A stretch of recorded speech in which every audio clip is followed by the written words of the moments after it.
Welcome to this week's edition of the Sports Scoop Coaches Show. Missing from my right is Teddy Hammond. Teddy got a call and had to report to Wisconsin, but we found the Bingo King in between stops on the circuit. Welcome to Joel Hayford. When the balls are popping, I'm stopping.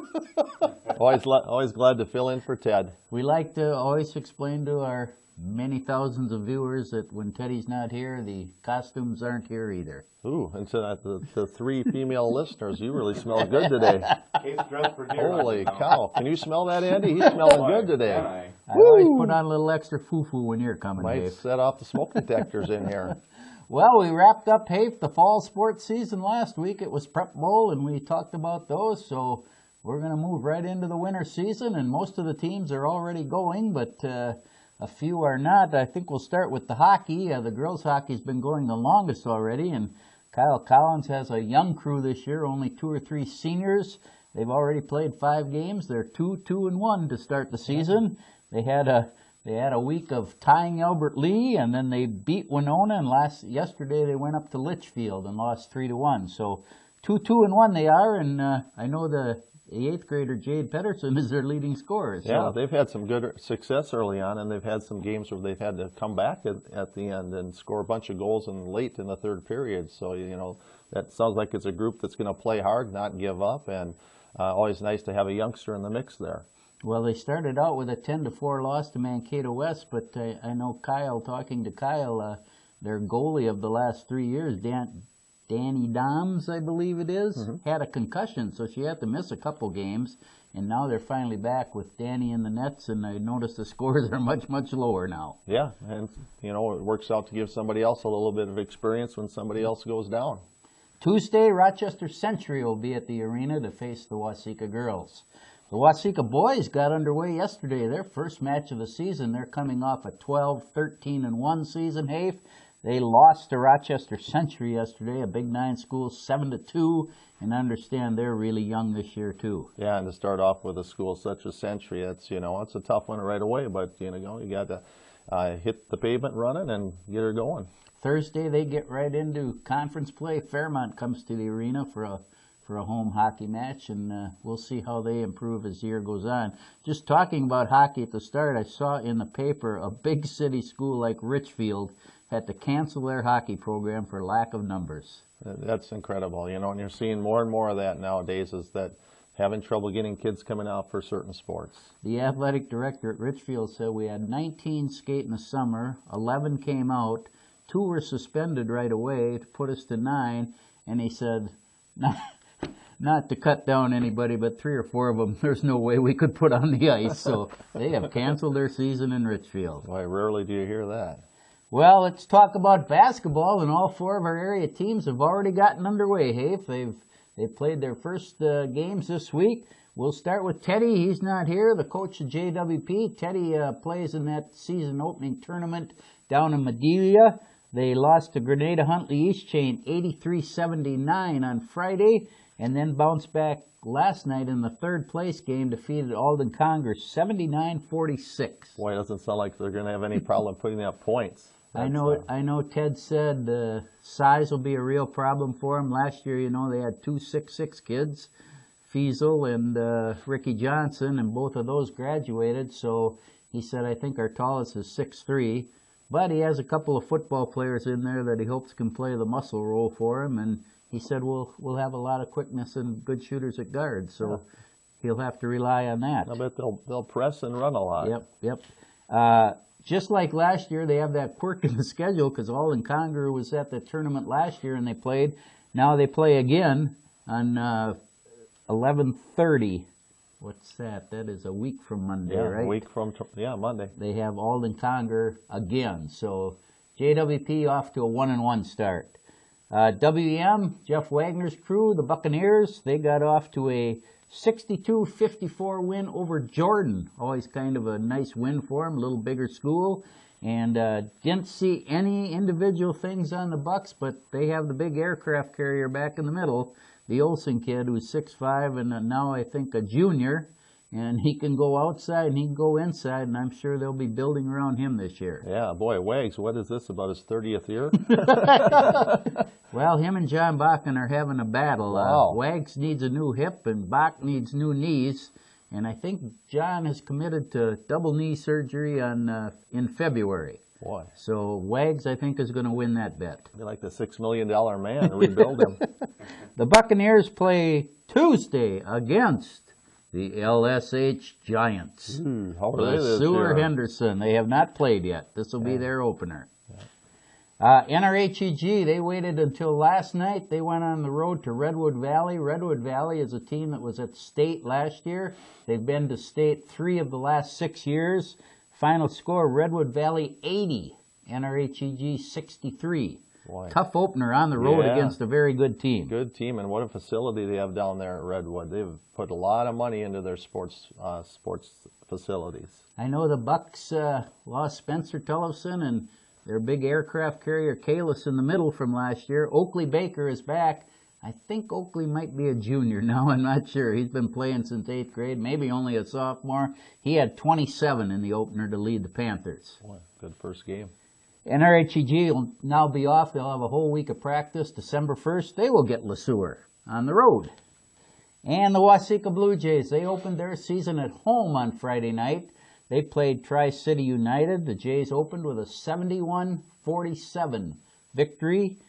Nick Dufault, Caleb Nelson both had 18 points for the Jays. Jake Guzzi had 13 points.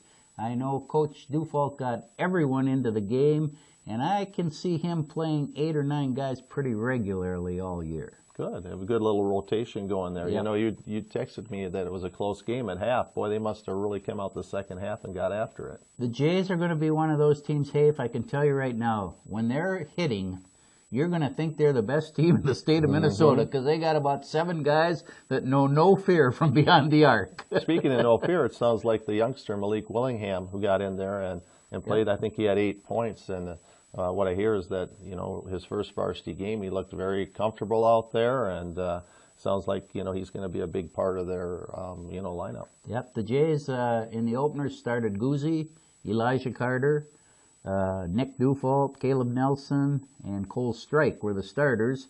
The first batch that came in were Malik and Williamson, and who else? He brought in 3 at a time right off the bat, and then worked everybody in during the night. So good. They've got a lot of outside shooters. Again, their problem or their question mark will be, can we stop people in the paint and can we get any scoring in the paint? Because Jake Guzzi runs the floor real well and got 3 or 4 layups off a fast break by beating his opponent down the floor. Yeah, he's long and lanky too, so that could help on the inside with changing some shots inside. The Jays definitely are going to have to get more from Elijah Carter this year. He's a 6'6" kid. He jumps very well, but he's just invisible out there. Well, hopefully that'll change. They need something from him in the middle. The Jays now, Tuesday night, they will head to Hutchinson. Hutchinson opened their season with a loss to Norwood Young America, so I would guess the Jays are probably favored in that game. Waseca has really stepped up its schedule this year, and they have to because they got moved up to 3A this year, so they're in the section with Marshall, Mankato West and East. They will be tested in that section. And it sounds like Waseca's schedule is fitting for that. It sounds like they'll be challenged with some other teams. So all the boys basketball teams are off and running. Girls basketball, no one has played yet, but we want to take a quick look at the area teams. JWP, they were 13-14 last year, and they're coming off about a 500 season in volleyball as well. They appeared to turn that program around in basketball last year, and they have a lot of juniors and seniors on the team, so kind of looking for them to have a decent year in the Valley Conference. They will play Friday and Saturday night at the Sleepy Eye Tournament. NRHEG, they were 14-12 a year ago. Of course, they have the Wagner twins back again to Fire and Ice. Will be running up and down that court, putting things up. They will open December 1st against Tri-City United at home. WEM, the Bucks were 19-9 yet last year, Gabe Hauer's crew. And, of course, Tierney Winter is back to lead that crew. The girl that never gets tired, kind of like Shane Strike used to be, could just run and run and run. They will open December 1st at Belle Plaine.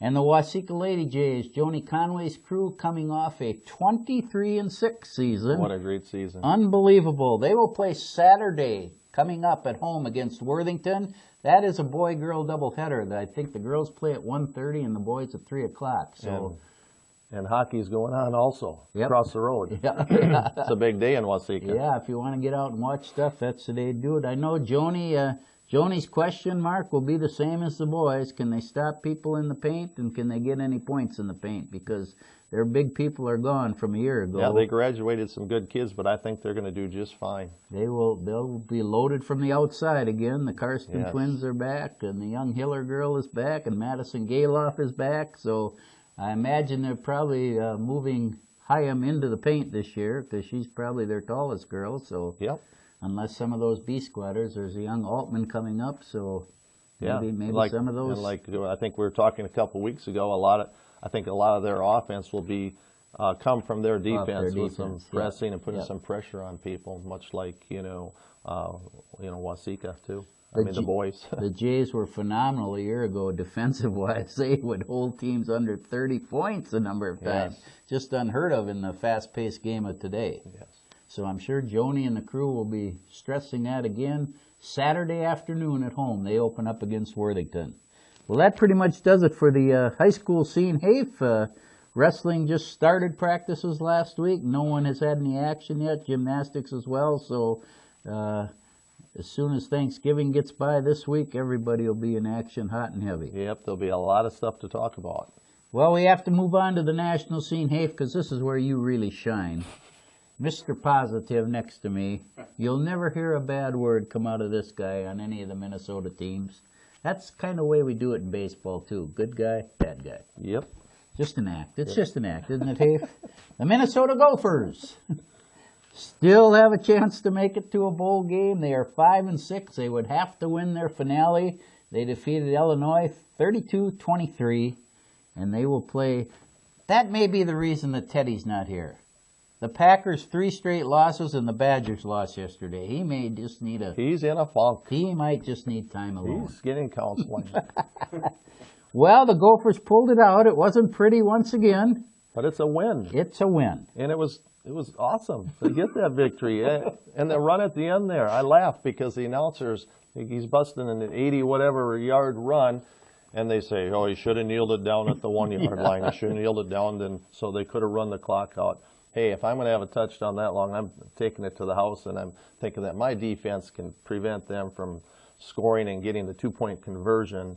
But, then when we went for the 2, that put everything to rest with what the announcers were saying there. Do you think any player in the world at any level would have thought to kneel it down at the 1-yard line after going 75 yards? No, and I think he's a freshman, isn't he? Yes. Of course not. Take it to the house. That's one to talk about. Well, the Gophers, as we mentioned, 5-6. Wisconsin Badgers come to town next Saturday for the Axe. That'd be a great upset. And the Gophers have to have a win to be bowl eligible. And I have no idea what bowl it will be, but it's going to be somewhere in the bottom of the list if it would happen. And it'd be a great ending to a season that, kind of has been disappointing for the Gophers this year, and with their coaching change and the whole deal. But, Leitner here, he's... Is it Leitner? Leitner. He's throwing the ball a little bit better and getting a bit more comfortable in there. He's played pretty well the last month now. I don't think you can blame it on him anymore. No, but early on, there was, some issues there where he was just, passes were so far off. Kind of like my wedge shot into the green, shoot to the right or left. And you wonder, where's he throwing that ball? But things have gotten better. Yeah. And they're having him run a little more again now. And that really makes that option play go when he pulls it out and keeps it, because that's a big guy coming around the corner. I just didn't realize how big a guy he really is. He's a big fella for a quarterback. I think he's 245. Does he weigh 245? Yep. The Gopher men's basketball team, they're 3-1 to start the season, Hafe, and they are out down in Puerto Rico right now. And I think they play the 3rd game of that tourney this afternoon sometime. So I think that's a team that's going to have some serious problems at Big Ten time. That's a good little start with 3-1, but I'm not sure which high school teams we played No, you didn't catch that. I caught okay, it. yeah. I caught it. Yeah, but hopefully Teddy likes it when I don't smile at his jokes. See, that's why. Well, you're not a smiler. You're the bad guy. Bad guys don't smile. Gophers will be at home Friday night at the barn. The Gopher women off to a 2-0 start, and Carly Wagner had 17 and 23 in the first 2 games. Yep. And yet got overshadowed by Rachel Bannum. And Rachel's back. I mean, that's a real plus for them. I talked to some people that went down to the game, and they said that, boy, that Rachel Bannum is a good player. Says, boy, she's not really that tall, but she can just run and jump and the whole deal. So that's nice that you got the tandem of guards back, and I think that's going to be make a big difference having both of them out there on the floor. She's very small, and she is not shy. No, not at all. Gophers, I think they're on the road for 3 or 4 games. They will not be at home till December 6th, but off to a 2-0 start, and Carly Wagner is apparently fitting in quite well as a sophomore now. Well, absolutely. The MSU Mavs, we have to talk about those. A disappointing end to another fabulous season, and man, I tell you, the last 3 or 4 years, that crew has been something like 45-4, and they can't get a national championship. Yesterday, the first round of the playoffs, they were at home. They played Emporia State and lose on a last-second field goal with 3 seconds left, 51-49. I tell you, for people that like scoring, you got to go watch the Mavericks because they put points on the board. Just wide open, and it's truly a bummer that they did lose. But when you get into playoffs, it just doesn't matter. The emotions are high, and people prepare for you. They get ready for everything, and another great season is the bottom line. Oh, they've had fabulous. Well, the whole MSU athletic programs as of late have just been exceptional. Yes. The MSU men's basketball team, they're off to a 3-1 start, and don't recognize many names on that team, Hafe, but the last 2 games they've scored 101 and 95, so evidently they have some people that can shoot. Yes. They will be at home Friday and Saturday of this week coming up. If you want to see the MSU Mavs, I believe Grant Pope from Waterville is on the roster. Haven't seen his name in the paper, so I give him a lot of credit. He's battling the size thing, and he's stuck with it for the whole time on that team. So yes, and you speak of that league and things, and Nick Dufold officially signed at Southwest. Yep. Just I think this past week. So it's great. We're going to have somebody from the area here playing a good brand of basketball. Yeah, and the Mavs and Southwest are in the same conference, yes. So you'll get a chance to watch Nick when they come to MSU without having to drive very far. The MSU women are off to an 0-2 start, and I think they're going through a big change last year because last year, Lexi Alfers, they were pretty senior dominated, yep. And they're looking for the answer yet, and they will be home on Sunday of next week, not today, next week they will be at home. So good to get a look at those. The men's hockey team, they are about 500 for the year, and they had 2 ties over the weekend. Northern Michigan, they tied both Friday and Saturday night. They've been a little up and down this year, but they will be home on Friday and Saturday for a series this week. So MSU, again, they're off to a good start in the winter, and they've come through with a fabulous fall. Their women's soccer team, I know, got to about the 3rd round of the playoffs.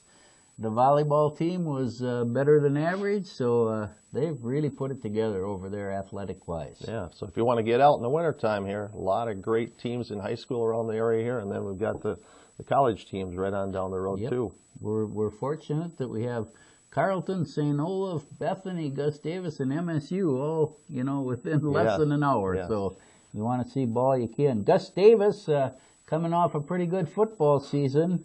Their men's basketball team is off to a 1-1 start. I know the coach there, Mark Hansen, has been there for a long time, and they always are very competitive in hoops. The men's hockey team, they're starting out slow. They're like 2-4-2 to start the year, but they're always competitive in that league. And the women's basketball team is off to a 2-1 start. One thing I wish we could get more Southern Mini athletes to go to those schools. It would be a lot funner to watch them if you had people you knew and had seen in high school. Yeah. But it's getting to be such a national game. I mean, they're recruiting all over too. So. Yep, and it's tough. And to be honest with you, a lot of those schools can be pretty spendy to go to, Yeah. and if as an athlete sometimes you can't get a little bit of money to go there, it's tough to foot the bill. The college is getting out of hand with expense right now. Yeah, you are right. The Wolves, Timberwolves, 5-8 to start the year. A lot more competitive and a lot funner to watch. We got the Cat, Rubio, Wiggins. Is there a guy named Pekovic still on the team?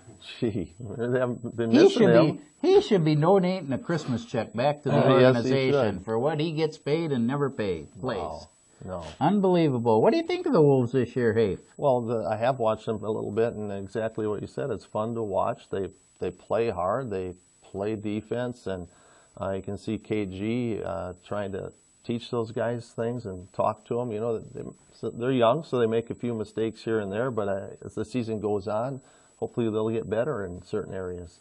Rubio is so much improved with his shooting, but he's another guy you worry about because you can't keep him on the floor. He seems to be injured an awful lot. I know people were knocking him on that. You know, his shot is so much better. He really worked on that, but what's even better is his haircut. Yeah. His haircut's better. Yeah, no doubt. The Wolves will be home on Monday and Wednesday this week. Philadelphia and Atlanta come to town, so if you want to see the Wolves, get on up to the Target Center. The Minnesota Wild, 11-5-3 overall, off to a great start, and yet they're in about 5th place in their division. Yeah, they are such a tough division. Oh, it's murderous. They defeated Nashville last night in their latest game, 4-0. Dubnik's 3rd shutout of the year. They will be on, they're starting kind of a big homestand now. They play at home Wednesday, Friday, and Saturday. And then I think they go to Chicago and come back for 2 more. So, Wild, that's a fun game to watch in person. It's a lot funner hockey in person because it's hard to see that puck on TV. Oh, yeah. So the Wild, boy, yeah, like you say, 5th in that division, and you're 6 games over 500. Right. And back to basketball, NBA, that team, there's one team undefeated. So with Golden State. With Steph Curry. That's a pretty big deal. 14-0, 15-0. Go for 15 today, I believe. Oh, wow. And finally, Hafe, the Vikes in Green Bay. Yeah. And what do you think? The Vikes come in, they're at home, they've got a 5-game winning streak. Green Bay comes in with a 3-game losing streak that no one would have ever predicted, I'm sure, injuries or not. I don't know how many times I don't know if we've ever sat here and done a show or anything where we're talking about the Vikings being first in their division. So it's kind of fun to be able to say that. It just seems like the Packers always have our number. Of course, boy, I hope the Vikes can win the game, but I guess if I had to make a bet or whatever, I would go with the Packers. You and I are alike. If we had to bet the house, we'd probably bet on the Packers just because you think this can't continue and Rodgers is bound to explode. Right, and you hear things that, well, his shoulder's sore and different things are happening. But this guy, he's pretty amazing, and you know, the adrenaline gets he pumped up and takes over when you get out there and play those games. And I know that the Vikings have played very well, and the Packers down a little bit. But I still would go with the Pack. Is that what you're going with? I would, yes. Okay, Andy, what are you thinking? Packers by 3. Packers by 3. Okay, let's hope we're all wrong. I got to tell you, it's been kind of quiet around the old Ponderosa for a week or two. Yes, it's been kind of quiet around my school, too. We have a lot of people that are Packer backers. Captain's kind of gone into a little bit of a shell and already to the point of they won't win another game. And then, as if, you know, she kind of intimidates those 4th graders with her Packer stuff. About 6 of them got together Friday and came out and took a picture of them all dressed up in Viking garb. That really silenced her. Now she's even lost that intimidation factor. Way to go, kids. Good job. Hey, you got anything else? My docket's pretty well clear. We don't worry about Andy's 2-minute sign. We go when we're done, we're done. That's right. Yeah, boy, I don't know, about 5 minutes. Like I said, get out and see some games. There's a lot of action out there. It's incredible what, you know, you work at the arena there, but you got young kids hockey games going on all the time with the youth leagues, grades 5 through whatever. I know they were playing Friday, Saturday, and there was Sunday. a squirt tourney. They go, and I think the WBA season is going to be cranking up here too with the young kids here. Of course, all around the area. Richland runs their leagues and Waterville, and it's just amazing all the time and effort that different people put in and volunteers to help these kids develop and play the game. And it comes into the high school level here, which we get to talk about and see the players that have started out as youngsters. And we want to put out a best wishes to our good friends down in NR, Grant Airberg and Sugar. The Twins will be coming in 3 days from now. The 24th will welcome a male and a female superstar Berg. Wow. I hope the boy's not getting too big, Grant, because we can't be giving Schultz another lineman. We need a skilled position. QB, option QB, so we can put that air attack into place. But best of luck to those two. The 24th, the Berg Twins will be coming into the world, Abe. Good deal. Grant's life is about to change. Yes, it I will. don't think I'll be asking him to fill in anymore. No. Although he might want to get away from Just it. gotta- The Twins. Oh, no. Just get him away for the golf tournament in the summer. Hey, that'll do it for this week's show. We want to thank my good right-hand man and head baseball assistant coach, Joel, the Bingo King Hayford. Absolutely. From Thank you. Lesueur, Thank you. Yes. L-E-S-U-E-R. Off on another tangent. The bingo winner has been striking again, huh? The holiday cheer's hitting you. That's right. When balls are falling, I'll be calling. Thanks to Hudson and Steve Anderson. We had to cut this a little short because Andy was starting to babble back there, and we try and keep him off the air, but he can't control himself. And thanks to you for watching. Hopefully, we'll see you all next week.